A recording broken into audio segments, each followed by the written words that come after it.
कि ये टॉपिक क्या है, सब्जेक्ट वर्ब एग्रीमेंट। आपको जैसा कि पहले ही बताया जा चुका है कि सब्जेक्ट वर्ब एग्रीमेंट हर तरह की परीक्षाओं में यहां से प्रश्न पूछा जाता है, चाहे वो कोई जर्नल एग्जाम्स हो, चाहे वो आपका एकेडमिक एग्जाम हो, या फिर किसी कॉम्पिटिटिव एग्जाम्स की आप तैयारी कर रहे हैं, हर प्रकार की परीक्षाओं में, या ये कह लीजिए जहां जहां इंग्लिश पूछा जाता है, जहां जहां इंग्लिश सब्जेक्ट होगा वहां पर आपको सब्जेक्ट वर्ब एग्रीमेंट के क्वेश्चन 100% पूछे जाते हैं। तो चलिए समझते हैं कि सब्जेक्ट वर्ब एग्रीमेंट होता क्या है, और अगर कोई क्वेश्चन आ गया तो उसको हम सही कैसे करेंगे। देखिए, ये सब्जेक्ट जो है वर्ब के साथ एग्रीमेंट कर रहा है। इसका क्या मतलब है कि अगर कोई भी सेंटेंस लिखा होता है साथियों, जैसे कोई भी सेंटेंस लिखा होगा तो उसका एक पैटर्न होता है, सब्जेक्ट होगा, वर्ब होगी और क्या आएगा, ऑब्जेक्ट आएगा। सब्जेक्ट होगा, वर्ब होगी और ऑब्जेक्ट होगा, ये तीन चीजें मिलकर के किसी सेंटेंस को बनाते हैं। अब यहां जो सबसे इंपॉर्टेंट बात यह है आपको समझना है कि कोई भी सेंटेंस अगर लिखा हुआ है तो उसमें जो वर्ब होगी उसका एक सब्जेक्ट होगा। जैसे ये वर्ब है तो इसका क्या है, ये सब्जेक्ट है, और सब्जेक्ट का ये क्या है, वर्ब है। यानी किसी भी सेंटेंस में जो मेन वर्ब होती है जिसे एक्शन वर्ब कहा जाता है, जैसे कोई भी काम हम कर रहे हैं, जैसे मैं बोल रहा हूं, मैं टीचिंग कर रहा हूं, पढ़ा रहा हूं, तो ये क्या है, ये एक्शन वर्ड है। क्या है, ये एक्शन वर्ड हो जाएगा। जैसे उठना, बैठना, खाना, पीना, सोना, खेलना, बोलना, पढ़ना, पढ़ाना, यानी जो भी एक्टिविटी हम सभी लोग करते हैं उसे क्या कहा जाता है, एक्शन वर्ब कहा जाता है। तो एक वर्ब होगी और उस वर्ब का क्या होगा, एक सब्जेक्ट होगा, और सब्जेक्ट की क्या होगी, एक वर्ब होगी। अब इन दोनों के बीच में एक रिलेशन होता है, एक संबंध होता है, एक एग्रीमेंट होता है, एक समझौता होता है, और अगर उस समझौते से अलग कोई चीज हो रहा है तो वहां सेंटेंस क्या होगा, आपका रॉन्ग हो जाएगा, गलत हो जाएगा। तो अब इसी समझौते को हम लोगों को, इसी एग्रीमेंट को हम लोगों को समझना है कि ये जो सब्जेक्ट और वर्ब है इनके बीच में जो समझौता होता है वो किस तरह का होता है और कैसे होता है, और उसको हम कैसे जान पाएंगे कि ये जो समझौता हुआ है, अगर कोई सेंटेंस लिखा है तो कहां गलत लिखा हुआ है। तो चलिए स्टार्ट करते हैं। तो साथियों, यहां पर ये जो सब्जेक्ट लिखा हुआ है आपको ये समझना है कि कोई भी सेंटेंस लिखा होगा तो उसमें एक सब्जेक्ट होगा, और वो सब्जेक्ट अगर सिंगुलर नंबर में होगा, किसमें होगा, सिंगुलर नंबर में होगा। ये जो बड़ा वाला यस लिखा हुआ है इसको सब्जेक्ट मानिए, और ऊपर जो लिखा हुआ है स्मॉल लेटर से इसे आप सिंगुलर नंबर मानिए। तो कोई भी सब्जेक्ट होगा अगर वो सिंगुलर होगा तो उसके साथ जो वर्ब आएगी वो हमेशा किस फॉर्म में आती है, सिंगुलर फॉर्म में आती है। यानी किसी भी सेंटेंस का जो सब्जेक्ट होगा अगर सिंगुलर होगा तो उसके साथ आने वाली वर्ब क्या होगी, सिंगुलर होती है। और अगर किसी सेंटेंस में जो वर्ब का सब्जेक्ट होगा अगर वो कैसा होगा, प्लूरल होगा, तो उसके साथ जो आने वाली वर्ब होगी वो कैसी होगी, प्लूरल होगी। आपको ये अच्छे से समझ लेना है कि किसी भी सेंटेंस में जो वर्ब होगी उसका सब्जेक्ट अगर सिंगुलर है तो वर्ब कैसी होगी, सिंगुलर आएगी। अगर सब्जेक्ट क्या है, प्लूरल है, तो वर्ब कैसी होगी, प्लूरल होगी। यानी सिंगुलर सब्जेक्ट के साथ सिंगुलर वर्ब और प्लूरल सब्जेक्ट के साथ प्लूरल वर्ब का यूज करते हैं। अब सिंगुलर प्लूरल क्या होता है, जैसे मेरे हाथ में अगर एक मार्कर है तो ये सिंगुलर है, क्या है, ये सिंगुलर है। लेकिन अगर इसकी संख्या एक से ज्यादा हो जाए, मोर देन वन हो जाए, जैसे अब मेरे हाथ में कितने मार्कर हैं, 2 मार्कर हैं, यानी इसकी संख्या एक से ज्यादा हो गई तो इसे क्या कहा जाएगा, प्लूरल कहा जाएगा। कोई भी चीज जो सिंगुलर होती है वो होती है एक, और अगर उसकी संख्या बढ़कर एक से ज्यादा हो जाए, अब एक से ज्यादा कितनी हो सकती है, बहुत सारी हो सकती है, ठीक है, लिमिटेड भी हो सकती है, अनलिमिटेड भी हो सकती है। यानी अगर उसकी संख्या एक से ज्यादा है तो उसे प्लूरल कहा जाएगा, और अगर संख्या में एक है तो उसे सिंगुलर कहा जाएगा। अब आपको ये पॉइंट क्लियर हो गया होगा कि सिंगुलर सब्जेक्ट होगा तो वर्ब सिंगुलर लाएंगे, अगर सब्जेक्ट प्लूरल होगा तो वर्ब क्या ले आएंगे, प्लूरल ले आएंगे। अब इसके साथ और कुछ इंपॉर्टेंट चीजें उसको भी आइए समझते हैं। देखिए, अब तक हम लोगों ने सिंगुलर और प्लूरल के कॉन्सेप्ट सीखे हैं। सिंगुलर और प्लूरल के कॉन्सेप्ट सीखे हैं प्रीवियस क्लासेस में, या जो छोटी क्लासेस होती है वहीं से क्लास 3rd 4th 5th से ही सिंगुलर और प्लूरल बच्चों को बताया जाता है। तो वहां क्या सिखाया जाता है कि अगर किसी नाउन के साथ यस या यस हम लगा देंगे, ऐड कर देंगे, तो वो जो नाउन होगा आपका क्या बन जाएगा, क्या बन जाएगा, सिंगुलर बन जाएगा।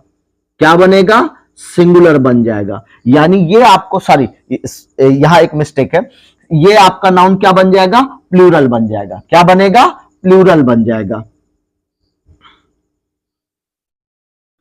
अगर किसी भी नाउन के साथ यस या यस अगर हम ऐड करेंगे तो वो नाउन क्या बनता है, जनरली प्लूरल बन जाता है। क्या बनेगा, प्लूरल बन जाएगा। जैसे एग्जांपल के लिए, अगर मेरे हाथ में एक पेन है, अगर हम इसके साथ क्या जोड़ दें, यस या यस, जैसे ये पेन है, अगर इसके साथ हम क्या जोड़ दें, यस या फिर यस लगा दें, तो वहां पर ये पेन से क्या बन जाएगा, पेन्स। अब ये था सिंगुलर और ये क्या बन गया आपका, ये बन गया प्लूरल। ये क्या बन गया, प्लूरल बन गया। यानी जनरली किसी भी नाउन के साथ जब यस या यस ऐड किया जाता है, लगाया जाता है, जोड़ा जाता है, तो वो नाउन क्या बन जाता है, प्लूरल बन जाता है। जैसे कुछ ऐसे वर्ड्स होते हैं, जैसे आप इसको समझिए कि कोई भी ऐसा वर्ड, कोई भी ऐसा नाउन जिसके एंड में ओ लिखा होगा, क्या लिखा होगा, ओ लिखा होगा, एक्स लिखा होगा, जेड लिखा होगा, सी एच लिखा होगा, एस एच होगा या फिर एस लिखा होगा।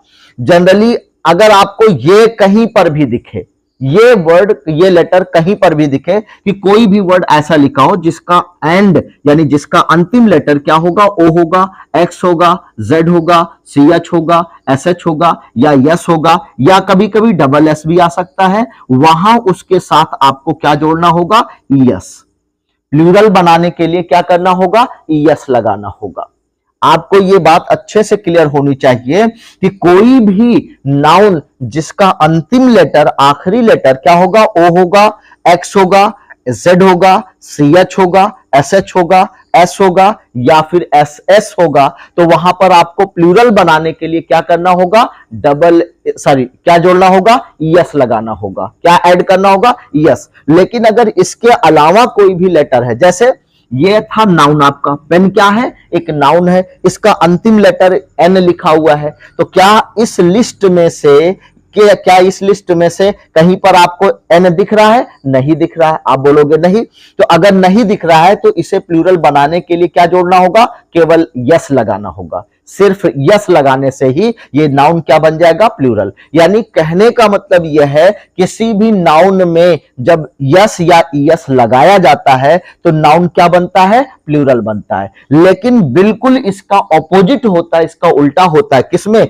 वर्ब के साथ। यानी जो वर्ब की बेस फॉर्म होती है, या जिसे आप फर्स्ट फॉर्म बोलते हो या रूट फॉर्म कहते हो, अगर उसके साथ क्या लगा देंगे, यस या यस लगा देंगे, तो ये जो वर्ब होगी आपकी क्या बन जाएगी, सिंगुलर बनेगी। क्या बनेगी, सिंगुलर बनेगी भाई। क्या बनेगी, सिंगुलर बन जाएगी। क्या बनेगी, सिंगुलर बनेगी। फिर से समझिए, किसी भी वर्ब की जो फर्स्ट फॉर्म होती है एक्चुअल में वो प्लूरल फॉर्म में होती है। जो फर्स्ट फॉर्म होती है वो किस फॉर्म में होती है, प्लूरल फॉर्म में होती है। वैसे तो वर्ब के 5 फॉर्म होते हैं। कितने फॉर्म होते हैं, 5 फॉर्म होते हैं। जैसे एग्जांपल के लिए आपको बता दिया जाए, वर्ब की फर्स्ट फॉर्म, वर्ब की सेकंड फॉर्म, वर्ब की थर्ड फॉर्म, वर्ब की फोर्थ फॉर्म और वर्ब की फिफ्थ फॉर्म।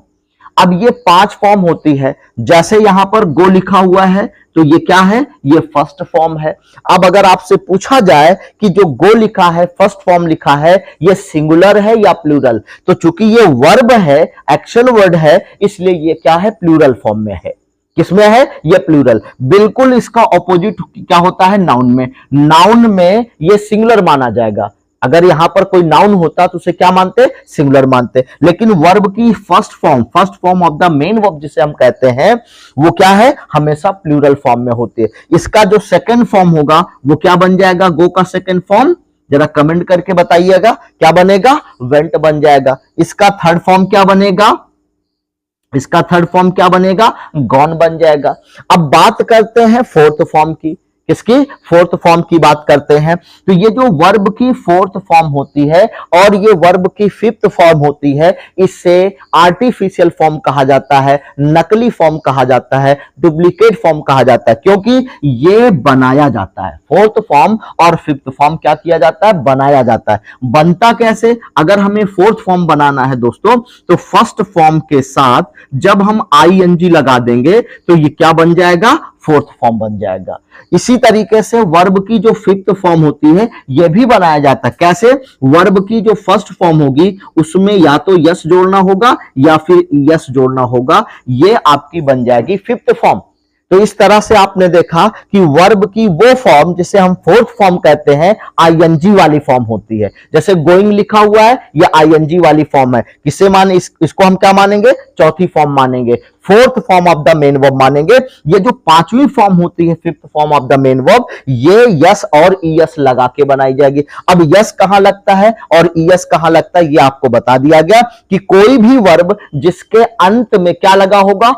ओ लिखा होगा, एक्स लिखा होगा, जेड होगा, सी एच होगा, एस एच होगा, एस होगा या एस एस होगा, वो हमेशा उसके साथ क्या जोड़ेंगे आप? ईएस लगाएंगे। जैसे यहां पर गो लिखा हुआ है, अगर इसे जोड़ इसमें पूछा जाए यस जुड़ेगा या ईएस, तो आपको क्या चेक करना है? इसका अंतिम लेटर क्या इस लिस्ट में से है? तो आप बोलोगे यस सर। यहां पर ओ लिखा हुआ है और यहां पर भी इसका अंतिम लेटर क्या है? ओ है। तो चाहे नाउन हो चाहे प्रोनाउन हो, दोनों में, सॉरी, चाहे नाउन हो या वर्ब हो, उन दोनों के साथ ये कॉन्सेप्ट काम करेगा। फिर नाउन में भी आपको यही चेक करना है कि ये लेटर आ रहा है कि नहीं। अगर ये लेटर आ रहा है तो ईएस लगा करके उस नाउन को प्लूरल बनाया जाएगा, लेकिन वर्ब प्लूरल होती है, फर्स्ट फॉर्म प्लूरल होती है, इसलिए इसे सिंगुलर बनाने के लिए क्या करना होगा? यस या ईएस लगाना होगा। और अगर इनमें से कोई लेटर दिख रहा है तो वहां पर ईएस लगेगा, अदरवाइज आपको क्या लगाना है? क्या लगाना है? यस लगाना है। तो आपने देखा कि किसी भी नाउन के साथ यस या ईएस लगाने से नाउन क्या बनता है? प्लूरल बनता है। लेकिन किसी भी वर्ब की फर्स्ट फॉर्म में यस या ईएस लगाने से वर्ब क्या बन जाती है? सिंगुलर बन जाती है। इस पॉइंट को आपको ध्यान देना है। यही चीज है सब्जेक्ट वर्ब अग्रीमेंट। अग्रीमेंट का क्या मतलब बताया गया? समझौता बताया गया। ठीक है, तो वर्ब और सब्जेक्ट के बीच में समझौता क्या होता है? समझौता यह होता है कि कोई भी सब्जेक्ट सिंगुलर होगा तो वर्ब उसके साथ जो आएगी सिंगुलर आएगी। सब्जेक्ट आपका प्लूरल होगा तो वर्ब कैसी आएगी? प्लूरल आएगी। यह चीज आपको ध्यान रखना है। अगर सब्जेक्ट आपका सिंगुलर है तो वर्ब सिंगुलर, सब्जेक्ट आपका प्लूरल है तो वर्ब क्या होगी? प्लूरल होगी। अब सिंगुलर वर्ब बनाने के लिए क्या बताया गया दोस्तों? सिंगुलर वर्ब बताने के लिए कि अगर सब्जेक्ट सिंगुलर है तो वर्ब को सिंगुलर करना होगा। और वर्ब सिंगुलर कब होगी? जब इसके साथ यस या ईएस आप लगा दोगे तो वर्ब क्या बन जाएगी? सिंगुलर बन जाएगी। और ये जो प्लूरल वर्ब होती है, ये फर्स्ट फॉर्म होती है, ये ओरिजिनल फॉर्म होती है, रूट फॉर्म होती है, इसे बनाने की जरूरत नहीं पड़ती है। चलिए अब देर नहीं करेंगे, फटाफट जो है कुछ एग्जांपल लेते हैं जिससे आपको क्लियर हो सके कि जो सेंटेंस आपको करेक्ट करने के लिए दिया जाएगा वो आप कर पा रहे हो या नहीं कर पा रहे हो। ठीक है, चलिए पहला सेंटेंस लिया जाए। I always goes to the school on foot. I always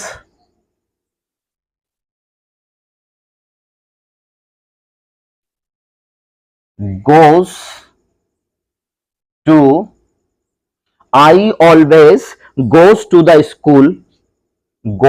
the school on foot।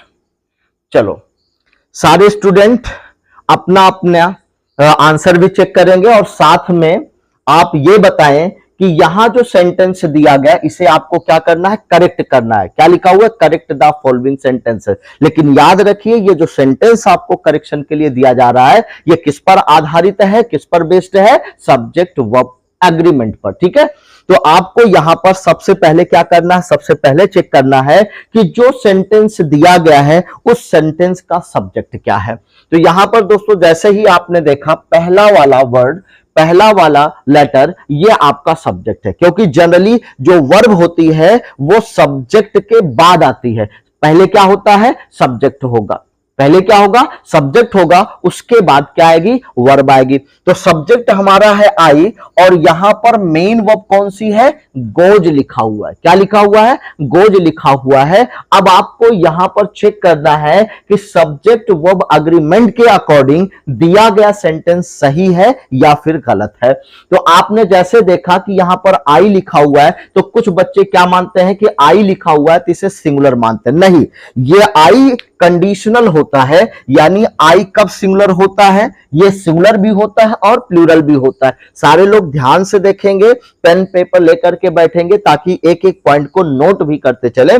देखिए, आई सिंगुलर भी होता है और प्लूरल भी होता है। आई कब सिंगुलर मानेंगे, अगर आई के बाद इज लिखा हो, सॉरी, आई के बाद एम लिखा हो, या फिर आई के बाद वॉज लिखा हो।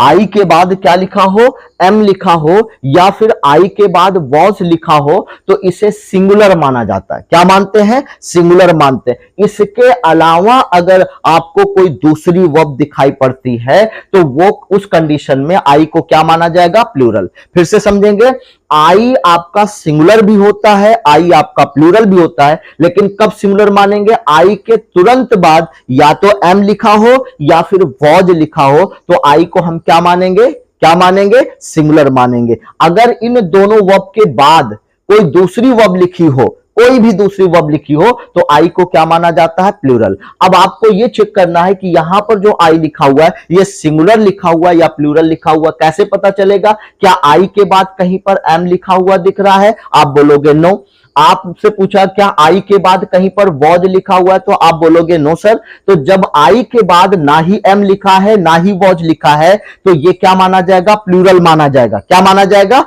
प्लूरल माना जाएगा। तो सब्जेक्ट अगर हमारा प्लूरल होता है तो वर्ब कैसी आनी चाहिए, प्लूरल आनी चाहिए। कैसी आनी चाहिए, प्लूरल आनी चाहिए। और मेन वर्ब की जो फर्स्ट फॉर्म होती है वो हमेशा प्लूरल ही होती है, उसमें यस और ईएस लगाने की जरूरत नहीं पड़ेगी, क्योंकि जैसे ही यस और ईएस आप जोड़ेंगे वो वर्ब क्या बन जाएगी, सिंगुलर बन जाएगी। तो सब्जेक्ट सिंगुलर है नहीं, सब्जेक्ट तो हमारा प्लूरल है यहां पर, इसलिए वर्ब कैसी होनी चाहिए, प्लूरल। और प्लूरल यहां पर बनाने के लिए हम क्या करेंगे, देखिए यहां गोज लिखा हुआ है। क्या लिखा हुआ है, गोज लिखा हुआ है। गोज गलत लिखा हुआ है, रॉन्ग लिखा हुआ है। तो यहां पर हम इसको सही कैसे कर सकते हैं, यहां पर इसे हम क्या कर देंगे, गो कर देंगे, तो ये प्लूरल बन जाएगी। तो सब्जेक्ट होगा आपका प्लूरल, तो वर्ब भी क्या हो जाएगी, प्लूरल। तो यहां पर गोज लिखा है, इसे आप क्या करेंगे, यहां से हटा देंगे और इसके स्थान पर क्या लिखेंगे, गो लिख देंगे, और आपका सेंटेंस क्या होगा, करेक्ट हो जाएगा। तो पहला सेंटेंस था आई ऑलवेज, अब क्या हो जाएगा, ये go to the school on foot. I hope कि ये पॉइंट आपका क्लियर हो गया होगा। अगर क्लियर हो गया है तो चलिए सेकंड सेंटेंस लेते हैं और समझते हैं एक एक पॉइंट को। और जहां भी आपको कोई डाउट होता है प्लीज कमेंट करके जरूर बताते रहिए। My mother come from the market. My mother come from the market. My mother come from the market. अब इस सेंटेंस को करेक्ट करना है।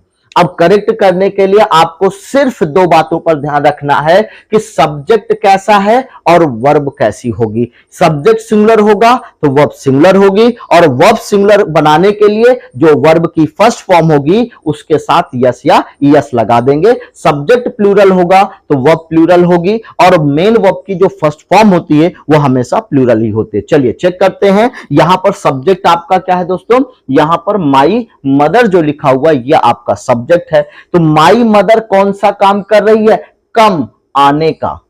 कहां से आने का, फ्रॉम द मार्केट, बाजार से आने का। तो यहां पर फ्रॉम द मार्केट ये वर्ब नहीं है, यहां पर काम जो हुआ उसकी बात हो रही। तो माई मदर ये आपका सब्जेक्ट होगा और कम क्या हो जाएगा, ये आपकी वर्ब हो जाएगी। तो ये आपका सब्जेक्ट है और ये आपकी क्या है, वर्ब है। अब दोनों के बीच में अग्रीमेंट आप देखिए क्या समझौता क्या हुआ है कि सब्जेक्ट सिंगुलर होगा तो वर्ब सिंगुलर आनी चाहिए, सब्जेक्ट प्लूरल होगा तो वर्ब प्लूरल आनी चाहिए। तो सब्जेक्ट यहां पर क्या है, माई मदर, मेरी मां। क्या, मेरी मां कहा जा रहा है, इसका मतलब सिंगुलर है। ये क्या है? सिंगुलर है। अगर सब्जेक्ट आपका सिंगुलर है तो वर्ब कैसी होनी चाहिए? सिंगुलर होनी चाहिए। तो चेक करिए क्या वर्ब सिंगुलर है? तो आप बोलोगे सर वर्ब सिंगुलर तब होती है जब फर्स्ट फॉर्म के साथ क्या लगाना होता है? यस या ईएस। तो यहां तो सिर्फ कम लिखा हुआ है इसलिए गलत लिखा हुआ है। सब्जेक्ट सिंगुलर है तो इसको भी सिंगुलर बनाइए और यह सिंगुलर तब बनेगा जब क्या जोड़ देंगे इसमें? यस। अगर आपसे पूछा जाए कि यस जुड़ेगा या फिर ईएस, तो ईएस जोड़ने के लिए क्या होना चाहिए? अंतिम लेटर क्या होना चाहिए? ओ होना चाहिए, एक्स होना चाहिए, जेड होना चाहिए, सी एच होना चाहिए, एस एच होना चाहिए, यस होना चाहिए या फिर एस एस होना चाहिए, तब जाकर के ईएस लगता है। अदरवाइज आपको अगर इसमें से कोई लेटर नहीं मिल रहा है तो आपको क्या लगा देना है? यस लगाना है। ठीक है, तो सब्जेक्ट अब माई मदर था, सिंगुलर था, आपने इसको भी सिंगुलर बना दिया, इसलिए ये आपका क्या हो गया? करेक्ट हो गया। चलिए नेक्स्ट सेंटेंस लेते हैं।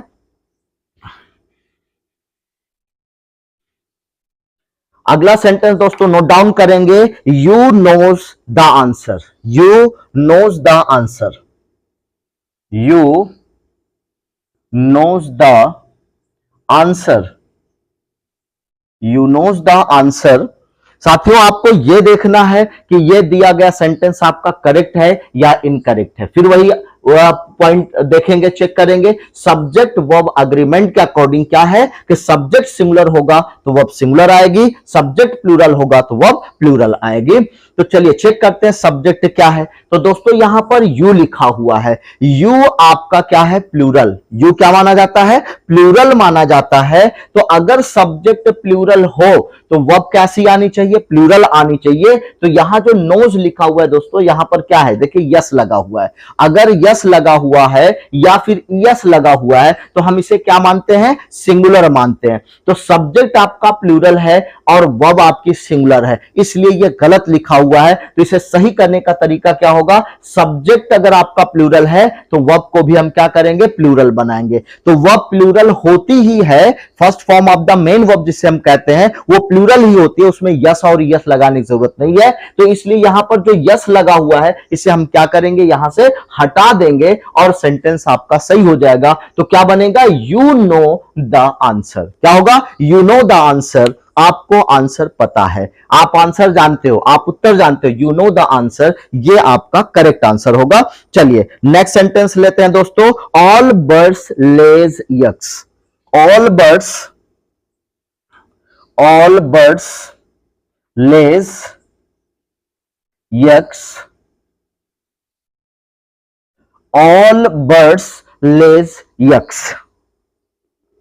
तो सभी लोग जानते हैं ये हमारा नेक्स्ट सेंटेंस है कि all birds lays eggs. All birds यानी सारी चिड़िया, यानी जितनी भी चिड़िया होती हैं, ले यग का मतलब होता है अंडे देना। ये का मतलब क्या होता है? अंडा। और लेज यग लिखा हुआ है तो इसका मतलब अंडे देती हैं। ऑल बर्ड्स सभी चिड़िया क्या करती हैं? अंडे देती हैं। तो साथियों आपको फिर वही करना है, चेक करना है कि सब्जेक्ट और वर्ब के बीच में क्या रिलेशन है। अगर सब्जेक्ट सिंगुलर होगा तो वर्ब सिंगुलर होनी चाहिए, सब्जेक्ट प्लूरल होगा तो वर्ब प्लूरल होनी चाहिए। चलिए चेक करते हैं क्या किस कंडीशन में आया है सब्जेक्ट। और सब्जेक्ट क्या है? यहां पर ऑल बर्ड्स लिखा हुआ है, सारी चिड़िया। एक से ज्यादा चिड़ियों की बात हो रही है, तो जब कोई चीज एक से ज्यादा होता है तो उसे प्लूरल कहते हैं। तो यहां पर ये क्या है? हमारा सब्जेक्ट प्लूरल है। अब इसके साथ देखिए वर्ब प्लूरल आई है कि नहीं आई है। तो दोस्तों यहां पर लेज लिखा हुआ है, तो लेज का मतलब होता है देना, लेज एक्स का मतलब अंडे देना। तो मेन वर्ब आपकी ये है, लेकिन यहां पर तो यस लगा हुआ है। अगर यस लगा हुआ है तो किसी भी वर्ब में यस लगा हो या फिर यस लगा हो तो हम उसे क्या मानते हैं? सिंगुलर मानते हैं। तो यहां जो वर्ब दी गई है तो सिंगुलर है, सब्जेक्ट आपका प्लूरल लिखा है और वर्ब आपकी सिंगुलर लिखी है, इसलिए यहां पर मिस्टेक किया गया है। तो इस एरर को कैसे हम रिमूव कर सकते हैं, कैसे हटा सकते हैं? सब्जेक्ट आपका प्लूरल है तो वर्ब को भी प्लूरल बनाएंगे। तो वर्ब हमेशा प्लूरल होती है, first form of the main verb plural होती है, उसमें यस और यस नहीं लगाया जाता है। तो यहां जो यस लगा हुआ है हम इसे क्या करेंगे? यहां से हटा देंगे। यहां से इसको हम रिमूव करेंगे, हटाएंगे, तो क्या बन जाएगा? ऑल बर्ड्स ले यक्स। क्या हो जाएगा? ऑल बर्ड्स ले यक्स, सारी चिड़िया अंडे देती हैं। तो ये सेंटेंस आपका करेक्ट हो गया। चलिए नेक्स्ट सेंटेंस लेते हैं। Sheenu play the guitar well. Sheenu, Sheenu play the guitar, guitar well. अब इस सेंटेंस को दोस्तों आपको सही करना है और बताना है कि दिया गया सेंटेंस आपका सही है या फिर गलत है। तो सीनू प्ले द गिटार लिखा हुआ है। मैं चाहता हूं कि आप लोग एक सेंटेंस अपने मन से बना करके कमेंट करके लिखेंगे, और आपको कहीं भी कोई भी प्रॉब्लम आती है तो प्लीज कमेंट करके बताइएगा, क्योंकि वीडियो ज्यादा लंबा हो जाएगा। इसलिए अगला पार्ट इसका जो सब्जेक्ट वर्ब एग्रीमेंट से रिलेटेड है वो अगले वीडियो में आपको मिलेगा। ये पार्ट 1 करके रहेगा। तो ये हमारा पार्ट 1 है। क्या है दोस्तों? ये हमारा पार्ट 1 है, और इसके आगे का जो वीडियो होगा वो अगले वीडियो में आपको दिखाया जाएगा। तो यहां पर जो भी पॉइंट्स बताए गए इसको अच्छे से समझेंगे, ताकि अगले वाले पार्ट्स में आपको कोई प्रॉब्लम ना हो। बहुत सारी एक्सरसाइज आपको वहां पर भी करवाई जाएगी। तो चलिए इसी पर आज का वीडियो हम लोग खत्म करते हैं। और जो बच्चे नए होंगे, जो भी स्टूडेंट्स नए होंगे, उनसे बस एक ही रिक्वेस्ट है कि वो प्लीज चैनल को सब्सक्राइब करें, लाइक करें और शेयर करें, और अपने दोस्तों को बताएं कि जो भी चीजें उनकी समझ में नहीं आ रही वो कमेंट करके जरूर लिखें। Thank you so much.